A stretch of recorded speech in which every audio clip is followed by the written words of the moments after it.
So ma'am आप big boss के घर के हिस्सा रही हो और किस तरह की जर्नी रही आपकी? काफ़ी छोटी जर्नी थी लेकिन बहुत ही अच्छी जर्नी थी। क्या कुछ कहना चाहोगे उसके बारे में? उसके लिए मैं सिर्फ़ इतना कहना चाहूँगी कि ऑडियंस ने मुझे बहुत प्यार दिया। आने के बाद मुझे एक अच्छा रिस्पॉन्स मिला है, जो कि मैं जैसे सदमे में आई थी निकल के। सो वो चीज़ मेरे लिए बहुत पॉज़िटिव हुआ। So thank you so much audience के लिए कि एटलीस्ट उनका नज़रिया कुछ बदला। भले ही कम दिन थे मेरे उस घर पे, बट नज़रिया लोगों का बदला। जी। साथ ही बिग बॉस के घर में कभी भी कोई भी आता है तो हमेशा किचन को लेके ही लड़ाई शुरू होती है। तो मैं जानना चाहूँगा आपका किससे नोक-झोंक हुआ? आप कुछ बताना चाहोगे?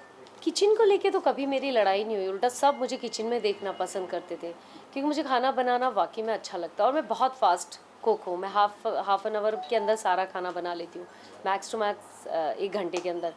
सो सब लोग खुश थे खाने के लिए, तो खाना खिलाना ही मुझे बहुत मज़ा आता था, क्योंकि वैसे भी सब आपका काम है खाना खिलाना। सो वैसा सोच के ही गई थी, क्योंकि मुझे ये ज़ोन तो मुझे अच्छा ही लगता है, तो मैंने वो उसको अच्छे से किया। जी और साथ ही पूजा भट्ट के साथ जो नोक-झोंक हुआ, उसके बारे में कुछ डिटेल में आप बताना चाहो? पूजा जी के साथ मेरा पर्सनली कोई ऐसा नहीं है, उनके साथ में कोई पंगा। मैं उनकी रिस्पेक्ट आज भी करती हूँ और आगे भी करती रहूँगी। बट उनका एक ही था, उन्होंने गलत चीज़ों का बहुत साथ दिया, जिसकी वजह से लोगों के पर्सनल लाइफ पे अटैक हो रहा है, या बहुत ज़्यादा ही ज़लील करने की कोशिश की जा रही थी उस घर पे। सो मैंने हमेशा उनको बोला कि आप गलत चीज़ का बहुत साथ दे रहे हैं मैम, और इस वक्त मैं आपको नॉमिनेट करती हूँ। और जैसे ही मैंने उनका नाम लिया तो उन्होंने चीखने लगी कि आप विक्टिम कार्ड खेलते हो, ये है वो है। सो वो सारी चीज़ें हुई। उसके बाद मैंने बोला कि मैं विक्टिम कार्ड नहीं खेल रही हूँ, आप खुद खेल रहे हो, क्योंकि आप पूजा भट्ट होके भी आप महेश भट्ट का नाम ले रहे हो कि मैं उनकी बेटी हूँ। सो विक्टिम कार्ड आप खेल रहे हो, नॉट मी। सो और यही सारी चीज़ें हुई, छोटी छोटी चीज़ें। और एक तरफ उनका कहना था कि वो मुझे समझ नहीं पाई, मेरे अंदर बहुत सारी चीज़ें, उनका कहना कि ये शांत रहती है, ज़्यादा बोलती नहीं, इसके अंदर कुछ है, इसका सेकंड पार्ट है मेरे अंदर गुस्सा है। प्यार जो देख रहे हो आप वही है, सेकंड है गुस्सा, इसके अलावा आदमी और क्या करेगा। गुस्सा मुझे भी आएगा, पर वाजिब बात पे आएगा, ऐसा नहीं कि बेवजह मैं उंगली करती रहूँ किसी को। सो वैसी मेरी परवरिश तो हुई नहीं है। सो जब मुझे लगता और टाइम होता तो मैं आगे वो भी दिखाती, बट कम वक्त पे जितना दिखा सकी, जितनी ज़रूरत लगी मुझे, मैंने उतना ही किया। साथ ही सलमान खान सर की बात करें तो काफ़ी स्ट्रिक्ट रहते हो घर में, उनका बिहेवियर आपको कैसा लगा?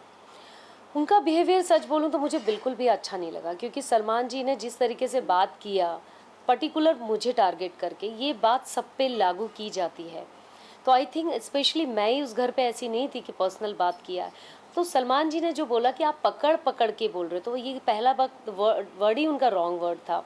मैंने कभी किसी को पकड़ के नहीं बोला है, जो ऑडियंस भी देख रही है और ऑडियंस भी निकली है, बात करी है कि उन्होंने कभी नहीं बोला। मुझसे अभिषेक ने पूछा कि दीदी मुझे जानना आपके बारे में, तो मैंने उसको 5 से 6 मिनट में अपनी बात ख़त्म किया। उस 10-11 दिन में मैंने किसी से अपनी पर्सनल बात नहीं की, 1 या 2 बार ही किया होगा, और वो भी पकड़ के मैंने किसी को नहीं बताया। तो एक तो वो बुरा लगा, दूसरा ये बात सब पे लागू होती है, तो स्पेशली उन्होंने मुझे टारगेट किया। सो मेरे दिमाग में ये था कि ऑफ कोर्स एक स्टार का साथ दे रहे हैं वहाँ पर, मेरी कोई इतनी बड़ी कोई औकात है नहीं कि मेरा कोई साथ देगा वहाँ पर। सो उस चीज़ को तो मैं ज़्यादा अब सोच भी नहीं सकती, क्योंकि आप उस घर से आ गई हूँ मैं। जी और साथ ही नवाज सर का फिल्म भी आई है, क्या आप देखने जाने वाले हो? देखने जाने वाली नहीं हूँ, मतलब वो तो घर पे ही है ना, अमेज़न पे है, तो वो तो बैठ के देखूंगी जाके। पर जी अब दुबई जाऊंगी तो 100% देखूंगी घर पे बैठ के। तो साथ ही कुछ बातचीत चालू है सर के साथ? हाँ हाँ, बच्चों को लेके बात हो रही है, अभी भी मेरी सुबह बात हुई है, काम को लेके, बच्चों को लेके जो भी बात होती है हमारी। बात तो कभी नहीं बंद होगी ना, क्योंकि जब जी तक बच्चे हमारे बीच में, बात कभी नहीं बंद हो सकती है। और वो खुद भी जा रहे हैं बच्चे लेके बाहर। बच्चे को कौन पसंद है, पप्पा या मम्मी? बच्चों को तो दोनों पसंद है यार। ये बच्चे क्या कहते हैं नहीं कि यार, साथ में आना? बच्चे इतने इतने मतलबी होते हैं, जब माँ के साथ होंगे तो माँ को प्यार करेंगे, बाप के साथ होंगे तो बाप को प्यार करेंगे। उनका प्यार इतना प्योर प्यार होता है कि वो जिसके जो दिखते पहले ना उसको ज़्यादा तवज्जो देते हैं। जी तो बच्चों के अंदर वो वाला दिमाग नहीं होता, कि नहीं हम तो दोनों से प्यार करते हैं। बच्चा जिस तरफ जो देखता है वो उसी पे ज़्यादा झुकता है। ये कई बच्चे माँ को ज़्यादा प्यार करते हैं और लेकिन नवाज सर एक वीडियो वायरल हुआ था हाल ही में कि नवाज सर दोनों बच्चों को काफ़ी केयर करते थे, स्कूल ले जाते थे। हाँ, क्योंकि वो काफ़ी दिन दुबई में रहे, वो लाना ले जाना वो खुद करते थे बच्चों का, नो डाउट। और मुझे बहुत मज़ा आया ये, और मैंने उनको थैंक यू भी बोला इस बात के लिए कि थैंक गॉड चलो आप काफ़ी वक्त के बाद आप ये चीज़ समझ पाए। I am happy. और ऐसा नहीं है कि वो बुरे फादर, मैं ये नहीं बोल सकती हूँ, टाइम नहीं दिया उन्होंने कभी लाइफ में जो दे रहे हैं अभी, बस मुझे वही चाहिए था उनसे हमेशा से।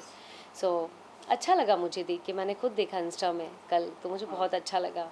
या जी, और साथ ही बात करें बिग बॉस के घर में आप रह के आए हो, कितना बदलाव आप देखने को मिले और क्या कुछ सीखने को मिला, क्योंकि बहुत कुछ सीखने को मिलता है घर बिग बॉस के घर में जाकर। या देखो, बिग बॉस के घर में मैंने ये चीज़ एक चीज़ सीखा कि जैसे हम ज़िंदगी में हम लोग जैसे रहते हैं, नॉर्मल लाइफ में रहते हैं ना, तो हमारे ऊपर एक एनर्जी चल रही है, यूनिवर्स की एनर्जी, जो पावर जिसको हम बोलते हैं।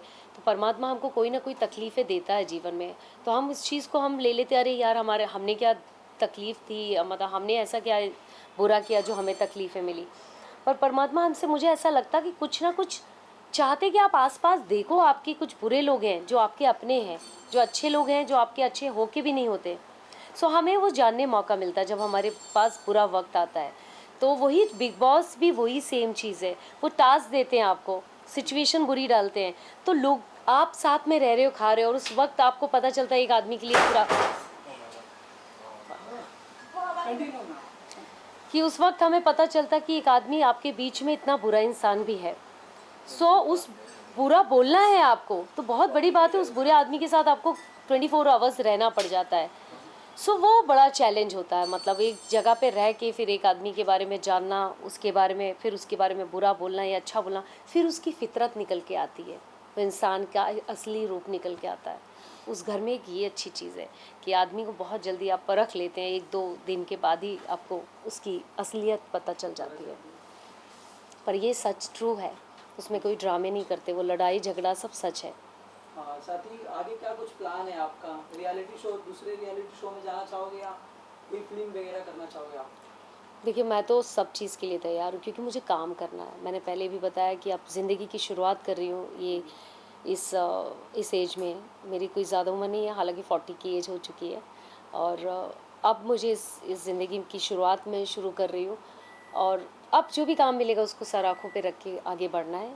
साथ के साथ डायरेक्शन तो कर ही रही हूँ मैं, प्रोड्यूसर भी एक फ़िल्म प्रोड्यूस कर चुकी हूँ, सेकंड फ़िल्म कर रही हूँ तीजन बाई, और बाकी एक्टिंग में तो काम करना ही है। साथ ही लास्टली एक क्वेश्चन है, मैं अभी देखा आपने इंटरव्यू में कहा कि इटली में कोई इंजीनियर मिल गया है आपको, उनसे क्या शादी आप करने वाले हो? नहीं नहीं, शादी वादी का कोई प्लान नहीं है मेरा। सेकंड फादर मुझे अपने बच्चों को नहीं देना है, वो मैं पहले दिन से क्लियर हूँ। ऑफकोर्स एक औरत की नीड होती है, एक ज़रूरत होती है, एक प्यार होता है, उसकी भूखी हूँ मैं, और वो चाहिए आपको, हर औरत को चाहिए। कोई मैं अकेली औरत नहीं है दुनिया में, हर औरत को एक ज़रूरत होती है लाइफ में जीने के लिए। सो मुझे भी वो सहारा चाहिए, और हाँ, मुझे प्यार मिल रहा है तो मैं क्यों नहीं लूँ, और बड़ी ईमानदारी से प्यार मिल रहा है तो जी, वेलकम किया मैंने उस प्यार को। और हाँ, वो अच्छे इंसान है, इंटेलिजेंट आदमी है, और थैंक यू खूबसूरत आदमी है। Thank you madam. Thank you.